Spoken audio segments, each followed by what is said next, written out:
நமஸ்காரம். சிம்ம ராசி மற்றும் சிம்ம லக்ன அன்பர்களுக்கு இந்த அக்டோபர் மாதம் எப்படி இருக்கும் அப்படின்றத நம்ம பார்க்க போகிறோம். First and foremost happy Vijayadashami and happy Deepavali. So negative எல்லாம் போய் பாசிட்டிவாக ஒளிமயமாக இருக்கக்கூடிய மாதம் அப்படின்றது எல்லா ராசியும் விட உங்களுக்கு தாங்க ஃபர்ஸ்ட் ரேங்க். இந்த மாதத்தில் பல நாட்கள், அதாவது சில நாட்கள் அப்படின்றது தான் உங்களுக்கு மைனஸாக இருக்குது. அது ஜஸ்ட் லைக் 2-3 days. மற்றது எல்லாமே அனைத்து விஷயத்துலையும் பெரிய பெரிய மாற்றங்கள் ஏற்பட்டு அந்த மாற்றத்தினால் அதிகப்படி அப்லிஃப்ட்மெண்ட் வரக்கூடிய ராசி யாருன்னா சிம்ம ராசி. சிம்ம ராசி அப்படின்னா எங்க தாங்க இருந்து வந்து தைரியம் உங்களுக்கு அப்படின்னு சொல்றோம் இல்லையா, அது உங்களுக்குள்ள இருந்து பொங்கி வரும் இல்லையா. எந்த ஒரு விஷயத்துக்கும் ஜெயிக்கிறதுக்கு தைரியம், கான்ஃபிடன்ஸ் இருந்தாலே போறோம். அப்படிப்பட்ட தைரியசாலியான உங்களுடைய ராசிநாதன் சூரியன் கேதுவோடு இருந்து விடுபட்டு 17ஆம் தேதி துலாத்துக்கு போறார். மேடம், துலாத்துக்கு போகும்போது சூரியன் எப்படி எங்களுக்கு ஃபேவரபிள் அப்படின்னு கேட்குறீங்களா? தோதோ அந்த விளக்கம் உங்களுக்கு சொல்கிறேன். செவ்வாய் அப்படின்றது யாரு? உங்களுடைய 4ஆம் வீட்டு அதிபதியும் உங்களுடைய 9ஆம் வீட்டு அதிபதியும். அவர் 12ஆம் வீட்டுக்கு வரார். அது நெகட்டிவ் தான். ஆனா 12ஆம் வீட்டுல அவர் பவர் எழுந்து நீச்சமா வரார். நீச்சம் அடைஞ்சு உங்களுடைய ராசிநாதனையே பார்க்கிறார். எப்பயுமே சூரியன் துலாத்துக்கு வந்தா நாட் குட். ஆனா இந்த தடவை செவ்வாய் சூரியனுடைய combination it is going to be a great great great மல்டிப்ளையருங்க. Multiplier of what? Multiplier of வீரம், தீரம். சாதிச்சுக்க போறீங்க. நிறைய விஷயங்கள் மாற்றம், எதிர்பார்க்காத மாற்றம் வரப்போகுது. அந்த மாற்றத்தினால் நிறைய விஷயங்கள் சந்தோஷமா இருக்க போறீங்க. 8ல் ராகு வேற. ராகு 8ல் இருந்தா இட் இஸ் கால்ட் சீக்ரெட். திடீர் மாற்றம், திடீர் நன்மைகள் அப்படின்னு சொல்லுவோம் இல்லையா. ஸோ அந்த திடீர் மாற்றம் நன்மையாகவும் இருக்கலாம், தீமையாகவும் இருக்கலாம் இல்லையா. பட் இப்போ உங்களுடைய சூரியனுடைய நிலையும் செவ்வாயினுடைய நிலையும் பார்க்கும்போது அந்த திடீர் மாற்றம், எப்படிரா இவ்வளோ சீக்கிரம் பிரச்சனை முடிஞ்சு போச்சு, அடேங்கப்பா இங்க கூப்பிட்டு ஜாப் கொடுக்குறாங்க, நம்ம நினைக்கவே இல்லை, போகவே இல்லையே, அப்போ அது கூப்பிட்டு பிஸ்னஸ்க்கு இவ்வளோ பெரிய ஆப்பர்ச்சுனிட்டிஸ் கொடுக்குறாங்க அப்படின்னு நீங்க எதிர்பார்க்காதவங்க கூட உங்களுக்கு நன்மை பயக்கக்கூடிய ஒரு அற்புதமான காலகட்டம். ஃபர்ஸ்ட் அண்ட் ஃபார்மோஸ்ட் வழக்கில் எந்த வழக்கு இருந்தாலும் இப்போ உங்களுக்கு சாதகமாகி வெற்றி நீங்க பார்ப்பீங்க. பேரு புகழ், உன்னால தாண்டா இதெல்லாம் முடியும், சே சூப்பர்ரா பா, இனி சந்தோஷமா இருடா அப்படின்னு சொல்ற அளவுக்கு எல்லாரும் உங்களை பார்த்து சந்தோஷப்படுறது மட்டும் இல்லை, அது எப்படி நடந்துச்சு அப்படின்னு உங்ககிட்டயே ஐடியாஸ் கேட்குற அளவு இது வளர்ச்சி மிக்க காலம். இந்த காலகட்டம் இந்த ஏஜுக்கு தான் அந்த ஏஜுக்கு தான் இல்லை, ஒரு குழந்தையா கூட இருக்கலாம், படிக்கக்கூடிய ஒரு குழந்தையா கூட இருக்கலாம், அந்த இடத்துல ரொம்ப டக்கஃபோராக இருக்கலாம் ஒரு விஷயத்தை ஜெயிக்கிறதுக்கு. பொதுவாகவே பார்த்தீங்கன்னா கொஞ்சம் சீக்கிரம் இரிட்டேட் ஆயிடுவாங்க சிம்மராசி அன்பர்கள். ஸோ அந்த மாதிரி ஒரு சப்ஜெக்ட் வரல, உங்களை யாராவது ஏமா இது கூட பண்ணலையா அப்படின்னு கேட்டால் சிம்மராசி பொங்கி எழுந்துரும். ஏன்னா அவங்களுக்கு அவங்கள ஒரு பாயிண்ட் டவுன் பண்ணி பேசினா கூட அவங்களுக்கு பிடிக்காது. அப்படி ஒரு சின்ன புகழ் கொடுத்தா கூட ரொம்ப ரொம்ப பிடிக்கும். அப்படி இருக்கிறவங்க நீங்க படிப்பே வரல அப்படின்னு ஒரு சிம்மராசி குழந்தை இருக்குன்னு வச்சுக்கோங்களேன், அவங்களுக்கு டக்குன்னு புது வியூகம் தோணி அவங்க கிளாஸ் ஃபர்ஸ்ட் வந்துட்டா எப்படி இருக்கும், அப்படி இருக்குங்க. ஸோ இப்போ நீங்கள் என்ன பண்ணணும், உங்களுடைய சுய ஜாதகத்தில் நடக்கக்கூடிய கிரக நிலைகளை மட்டும் நீங்கள் பார்த்துக்கணும்.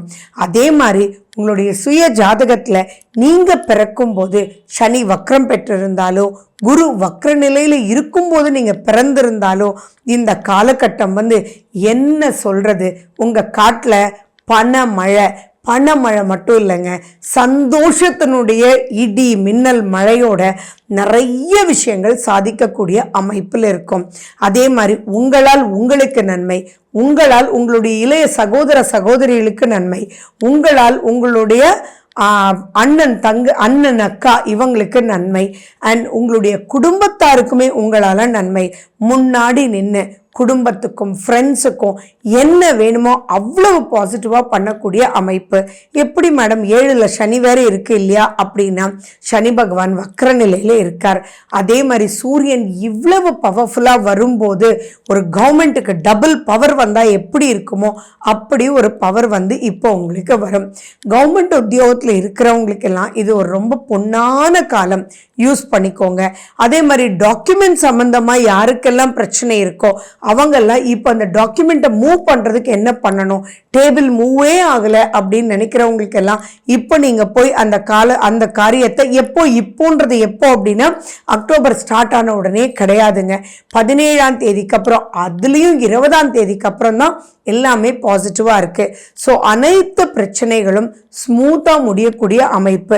இன்னொரு முக்கியமான விஷயம், எதிரிகள் இப்போ தவிடு பொடி ஆயிடுவாங்க அப்படின்றது ஞாபகம் வச்சுக்கோங்க.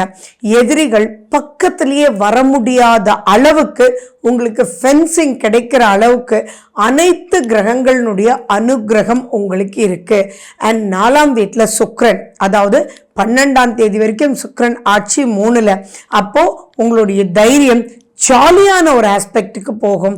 4ஆம் வீட்டுக்கு சுக்கிரன் வரும்போது நீங்கள் லக்ஸரியாக என்னென்ன வாங்கணும்னு நினைக்கிறீங்களோ அது லக்ஸரி அப்படின்றது பெரிய கார் அப்படியெல்லாம் நான் சொல்ல வரல. எதெல்லாம் உங்களுக்கு ஜாலி கொடுக்குமோ அதெல்லாம் உங்களை கண்ணில் பட்டு நீங்கள் வாங்கி சந்தோஷமாக இருப்பீங்க. சிம்ம ராசி மட்டும் ஜாலியாக இருந்துட்டா எப்படிப்பட்ட விஷயத்தையும் அவங்க ஜெயிச்சிடுவாங்க. நீங்கள் கவர்மெண்ட் எக்ஸாம்ஸ் ஏதாவது எழுதிட்டு இருக்கீங்க, சிவில் சர்வீஸ் பண்ணிட்டு இருக்கீங்க அப்படின்னா புரியாத ஒரு விஷயங்கள் கூட இப்போ வந்து உங்களுக்கு புரியும். குருனுடைய அனுகிரகமும் உங்களுக்கு இருக்கு. அப்போ அந்த தொழில் ரீதியாகவும் உங்களுக்கு அப்லிஃப்ட்மெண்ட். யார் என்ன படித்தாலும் சரி, என்ன பண்ணினாலும் ஃபைனலி ஏதோ ஒரு தொழிலுக்காக, ஏதோ ஒரு வருமானத்துக்காக தானே அது எல்லாமே ரைட் ரூட்டுக்கு போயிடும். ஒரே வார்த்தையில் சொல்லணும்னா அத்தனை கன்ஃபியூஷன்ஸுக்கும் இப்போ ஒரு முற்றுப்புள்ளி வரக்கூடிய ஒரு அற்புதமான ஒரு காலகட்டம். ஹஸ்பண்ட் அண்ட் ஒய்ஃப் ரிலேஷன்ஷிப்ல இருக்கிறவங்க, லவ் பண்ணிட்டு இருக்கிறவங்க யாராக இருந்தாலும் இந்த காலகட்டத்தில் விட்டு கொடுத்து போகக்கூடிய மனோநிலையை கொடுத்துரும் கிரக நிலைகள். எப்பயுமே கிரகங்கள் தாங்க ரொம்ப இம்பார்ட்டன்ட். சரி, 2ல் கேது இருக்கே மேடம், இவ்வளோ பாசிட்டிவாக சொல்கிறீங்க அப்படின்னா குருனுடைய பார்வை அந்த 2ஆம் வீட்டு கேது மேலே இருக்கு. இது வரைக்கும் அங்கே சூரியன் புதன் எல்லாமே கன்ஜங்ஷனாக இருந்தது. பட் இப்போ அதெல்லாமே வந்து விலக போகுது. ஸோ இந்த காலகட்டத்தில் உங்களுடைய சுய ஜாதகத்தில் நீங்கள் உங்கள் முன்னோர்களுடைய, நம்ம சொல்கிறோம் இல்லையா, சர்ப்பதோஷ ப்ராப்ளம்ஸ், அந்த மாதிரி முன்னோர்களுடைய அப்படின்ற எந்த ஒரு லிஸ்ட் இருந்தாலும் சரி, இப்போ இந்த தடவை மால்யபட்ச அமாவாசைன்றது வருஷம் ஒரு நாள் கிடைக்குது. இது அக்டோபர் 2ஆம் தேதி வருது.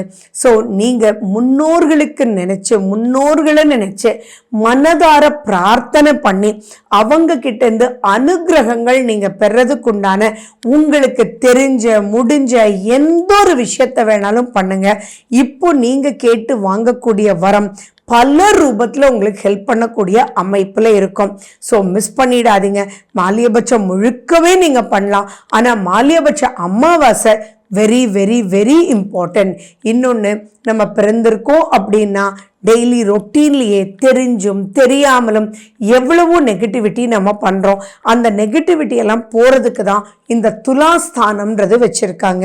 அந்த துலாஸ்தானம் வந்து 18ஆம் தேதி. ஸோ நீங்கள் காவேரியில் போய் புனித நீர் நீங்கள் போய் நீங்கள் அங்கே ஸ்நானம் பண்ணிட்டு மனசார நீங்கள் கேட்க வேண்டியது, எந்த தப்பு அறிஞ்சும் அறியாமலும் புரிஞ்சும் புரியாமலும் தெரிஞ்சும் தெரியாமலும் பண்ணியிருந்தாலும் மனசார மன்னிச்சுக்கோங்க. முன்னோர்கள் யாராக இருந்தாலும் கைப்பிடிச்சு நல்வழி கூட்டிட்டு போங்க அப்படின்னு ஆத்ம ரூபமா நீங்க ப்ரே பண்ணுங்க. நீங்க பாருங்க, நிறைய விஷயங்கள் பாசிட்டிவா போகும். இந்த மாசம் நீங்க பண்ண வேண்டியது எல்லாமே ஒன்னே ஒண்ணுதான். சுய ஜாதகத்தில் இருக்கக்கூடிய கிரகநிலைகள், திசை என்ன, புத்தி என்ன அப்படின்றத மட்டும் நீங்க பார்த்துட்டு அதன் வழி ப்ரொசீட் பண்ணுங்க. நீங்க கேர்ஃபுல்லா இருக்க வேண்டியது, நான் சொன்ன அந்த சந்திராஷ்டமம் அப்படின்ற காலகட்டம் மட்டும் கொஞ்சம் நீங்கள் கேர்ஃபுல்லாக இருங்க.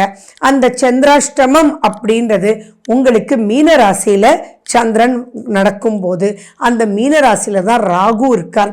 ஸோ எதை எடுத்தாலும் பெருக்கி விட்டுருவார் ராகு. ஸோ அந்த இடத்துல நெகட்டிவிட்டி மட்டும் பெருக்காமல் இருக்கணுன்றது ஞாபகம் வச்சுக்கோங்க. அந்த நாட்கள் எப்போன்னு பார்க்கலாமா? சந்திராஷ்டமம் சிம்ம ராசிக்கு 15ஆம் தேதி 4:49 சாயங்காலத்திலிருந்து 17ஆம் தேதி 4:20 சாயங்காலம் வரைக்கும். இந்த காலகட்டத்தில் கோபம் வேண்டாமே, எந்த ஒரு நெகட்டிவும் பெருக்கிட வேண்டாமேன்னு சொல்லிட்டு டெய்லி ரொட்டீனை மட்டும் நீங்கள் பண்ணுங்க. பல விஷயத்தை ஜெயிச்சு எப்படியெல்லாம் ஜெயிச்சிங்க அப்படின்றது எனக்கு நீங்கள் கமெண்ட் பண்ணுங்க. All the best. ஓகே, நன்றி, வணக்கம்.